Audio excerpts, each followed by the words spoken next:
আজকের ক্লাসে সবাইকে স্বাগতম। পাঠ পরিচিতি।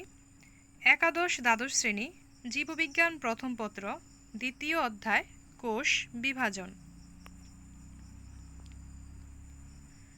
সুপ্রিয় শিক্ষার্থীরা, পাঠের শুরুতেই আমরা কিছু ছবি দেখতে পাচ্ছি। ছবিগুলোর দিকে লক্ষ্য করো। মূলত এখানে কি দেখানো হয়েছে? এখানে দেখানো হয়েছে কোনো জীব কিভাবে তার ভ্রূণীয় দশা থেকে কতগুলো ধারাবাহিক পর্যায় অতিক্রম করে একটি পূর্ণাঙ্গ জীবে পরিণত হয়।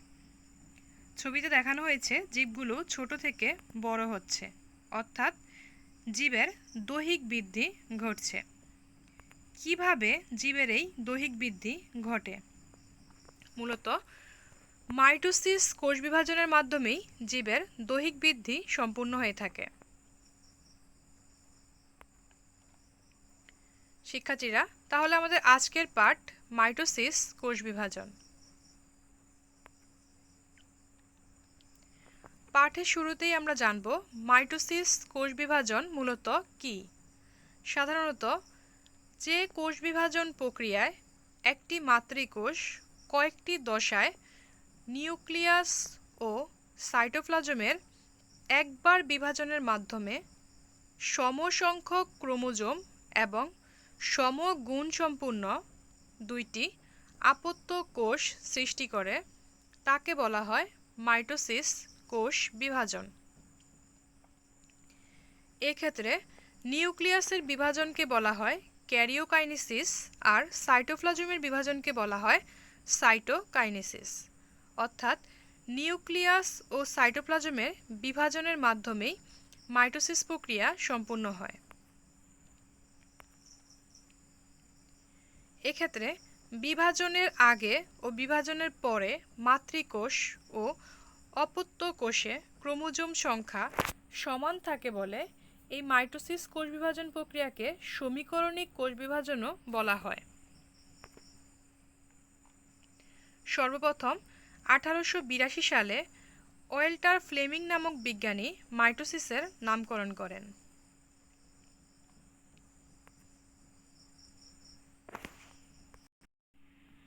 শুরুতেই আমরা জানব মাইটোসিস কোষ বিভাজনের ধাপসমূহ সম্পর্কে। সম্পূর্ণ মাইটোসিস কোষ বিভাজন প্রক্রিয়াকে দুইটা প্রধান ভাগে ভাগ করা যায়। এর মধ্যে একটি হচ্ছে ক্যারিওকাইনেসিস বা নিউক্লিয়াসের বিভাজন, আরেকটি হচ্ছে সাইটোকাইনেসিস বা সাইটোপ্লাজমের বিভাজন। শুরুতেই জানব ক্যারিওকাইনেসিস বা নিউক্লিয়াসের বিভাজন সম্পর্কে। মাইটোসিস বলতে মূলত ক্যারিওকাইনেসিসকেই বোঝানো হয়। মাইটোসিস কোষ বিভাজনের যে বৃহৎ ও জটিল পর্যায়ে একটি মাতৃকোষের অভ্যন্তরে একটি নিউক্লিয়াস থেকে দুইটি অপত্য নিউক্লিয়াস উৎপন্ন হয় তাকেই বলা হয় ক্যারিওকাইনেসিস।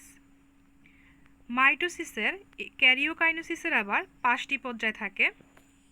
এই 5টি পর্যায় হচ্ছে, শুরুতেই রয়েছে প্রোফেজ, এরপর প্রোমেটাফেজ, মেটাফেজ, এরপর রয়েছে অ্যানাফেজ এবং সবশেষে রয়েছে টেলোফেজ। এই পর্যায়ে আমরা ক্যারিওকাইনেসিসের এই 5টি পর্যায় সম্পর্কে বিস্তারিত জানব।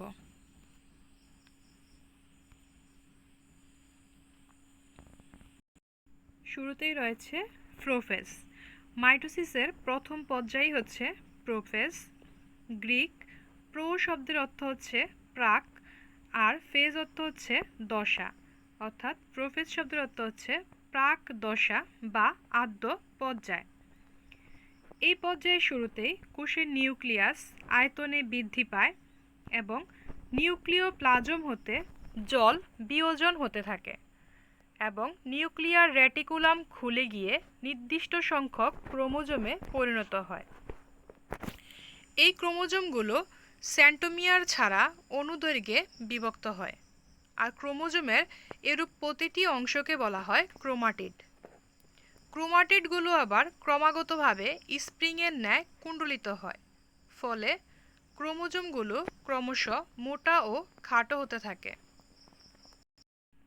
রং ধারণ ক্ষমতা বৃদ্ধি পায় এবং স্পষ্ট হতে স্পষ্টতরভাবে দৃষ্টিগোচর হয়। শিক্ষার্থীরা, পাশেই রয়েছে মাইটোসিস কোষ বিভাজনের প্রোপেজ ধাপের চিহ্নিত চিত্রটির দিকে একটু লক্ষ্য করো। শুরুতেই রয়েছে বাইরের দিকে কোষ প্রাচীর, এরপর রয়েছে নিউক্লিয়ার মেমব্রেন বা নিউক্লিয়ার আবরণী, তারপর রয়েছে গোলাকার সেন্ট্রোমিয়ার, এরপর রয়েছে ক্রোমোজোম। এক্ষেত্রে নিউক্লিয়ার রেটিকুলামগুলো খুলে গিয়ে নির্দিষ্ট সংখ্যক ক্রোমোজোমে পরিণত হয়। তারপরে রয়েছে অধিকতর গাঢ় বর্ণের নিউক্লিওলাস, সবশেষে রয়েছে সাইটোপ্লাজম।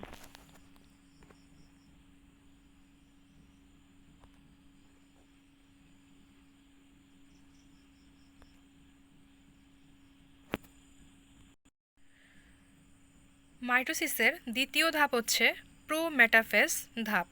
গ্রিক প্রো শব্দের অর্থ হচ্ছে প্রাক, আর মেটা অর্থ হচ্ছে মধ্য এবং ফেজ অর্থ হচ্ছে দশা।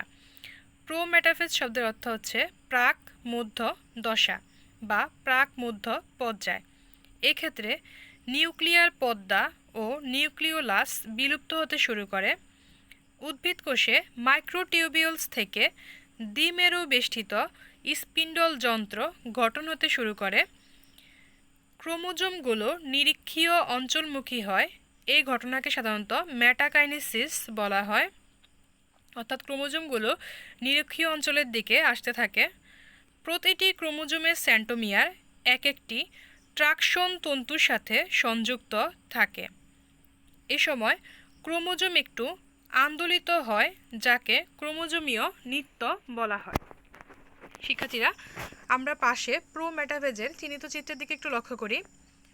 শুরুতে উপরের দিকে রয়েছে মেরু, এরপর রয়েছে স্পিন্ডল যন্ত্র, যা উদ্ভিদ কোষের ক্ষেত্রে মাইক্রোটিউবিউলস থেকে দ্বিমেরু বেষ্টিত স্পিন্ডল যন্ত্রের সৃষ্টি হয়।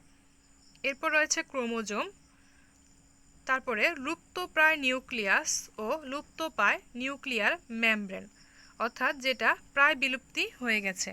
মূলত এই সূচনা ঘটে প্রোপেজেই, অর্থাৎ প্রোপেজ পর্যায়ের শেষের দিকেই নিউক্লিওলাস ও নিউক্লিয়ার এনভেলপের বিলুপ্তি ঘটতে থাকে।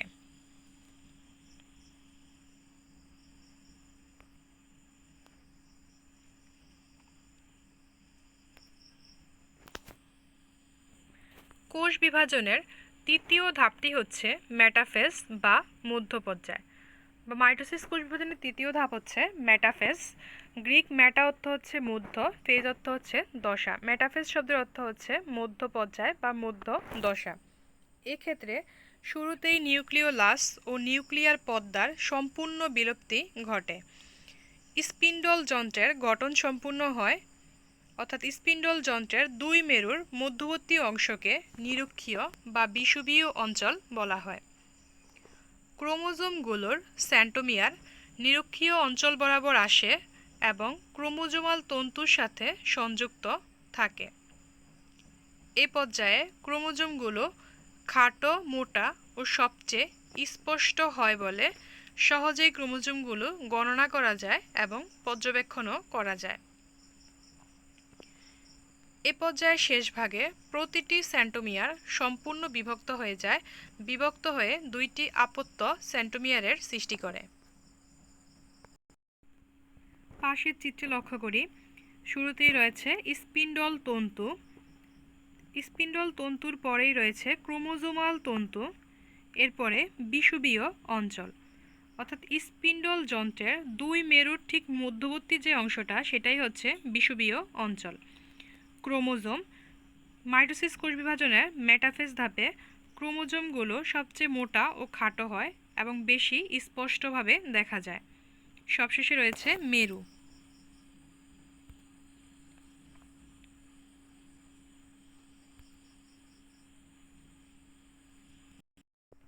অ্যানাফেজ বা গতি পর্যায়। এক্ষেত্রে মাকুতন্তুর সংকোচনের ফলে ট্রাকশন তন্তু সংলগ্ন প্রতিটি ক্রোমোজোমের ক্রোমাটিড দুইটি পরস্পর থেকে পৃথক হয় এবং দুইটি অপত্য ক্রোমোজোম গঠিত হয়। এরকম দুই সেট অপত্য ক্রোমোজোম নিরক্ষীয় অঞ্চল হতে পরস্পর বিপরীত মেরুর দিকে অগ্রসর হতে দেখা যায়। চিত্রে খেয়াল করো, ক্রোমোজোমগুলো পরস্পর থেকে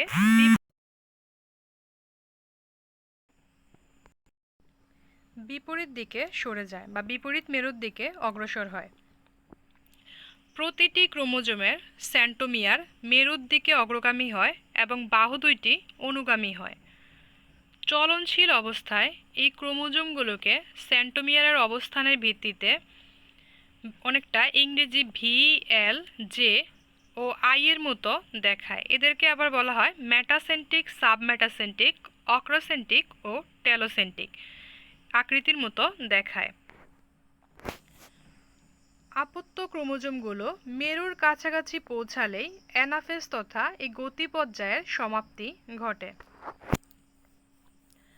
পাশের চিত্রে আমরা লক্ষ্য করি অপত্য ক্রোমোজোমগুলো বা নতুন সৃষ্ট ক্রোমোজোমগুলো নিরক্ষীয় অঞ্চল থেকে পরস্পর বিপরীত মেরুর দিকে অগ্রসর হতে থাকে। আর এই ক্ষেত্রে সেন্ট্রোমিয়ার থাকে মেরুর দিকে অগ্রগামী আর বাহু দুইটি অনুগামী থাকে, অর্থাৎ বাহু দুইটি তার বিপরীত দিকে দেখা যায়।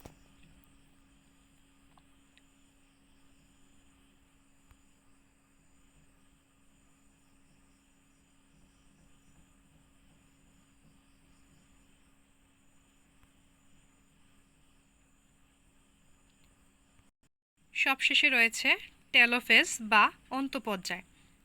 প্রতি সেট ক্রোমোজোম বিপরীত মেরুতে পৌঁছায় এবং চলনের সমাপ্তি ঘটে।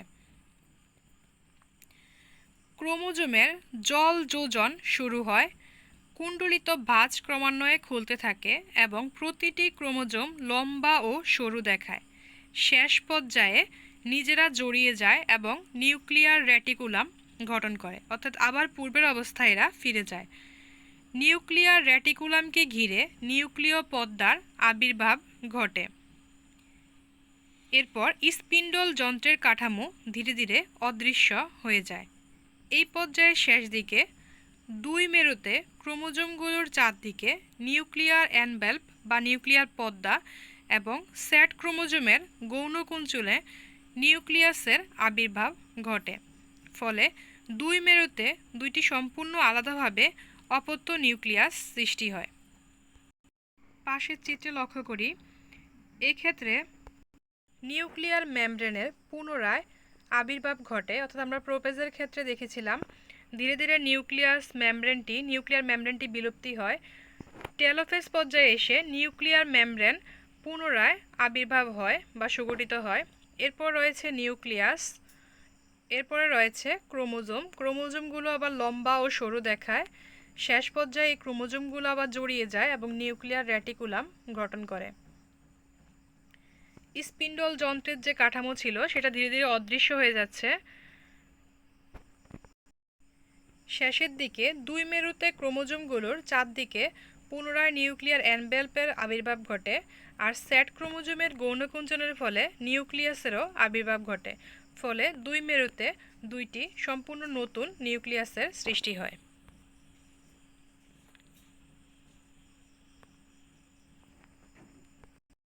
এবার আমরা জানব সাইটোকাইনেসিস সম্পর্কে।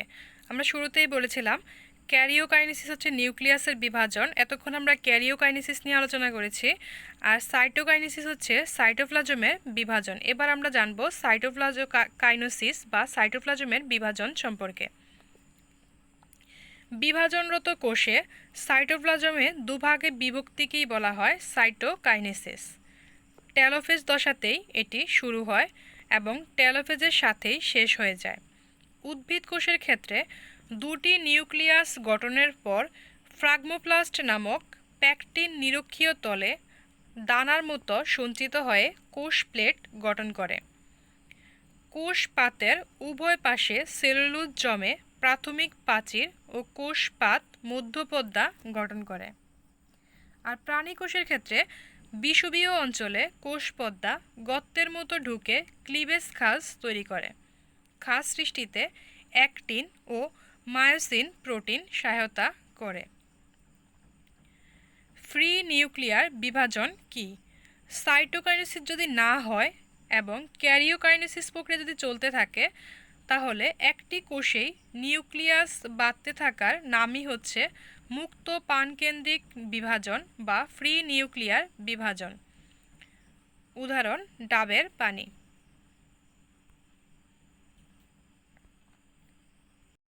মাইটোসিস কোষ বিভাজনের ধাপসমূহ: prophase, prometaphase, anaphase, metaphase, telophase.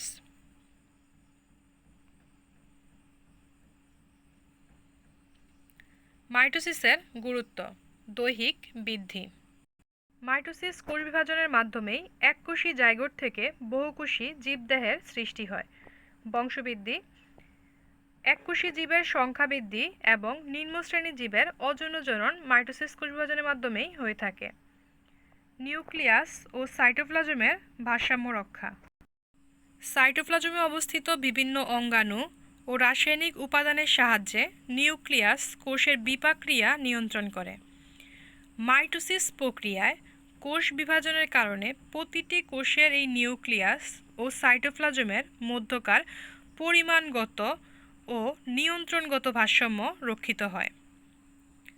ক্রোমোজোমের সমতা রক্ষা: মাইটোসিস কোষ বিভাজনের কারণেই দেহের সব কোষে সমসংখ্যক ও সমগুণসম্পন্ন ক্রোমোজোম থাকে, অর্থাৎ ক্রোমোজোমের গুণগত বৈশিষ্ট্য স্থিতিশীল থাকে। অঙ্গজ জনন: কাটিং, লেয়ারিং ও গ্রাফটিংয়ের মূল উৎপাদন টিস্যু সংযোজন এগুলো মাইটোসিস কোষ বিভাজনের মাধ্যমেই হয়ে থাকে। নির্দিষ্ট আকার ও আয়তন রক্ষা: মাইটোসিস কোষ বিভাজন প্রক্রিয়ার ফলে কোষের স্বাভাবিক আকার, আকৃতি, আয়তন, গুণাগুণ বজায় থাকে।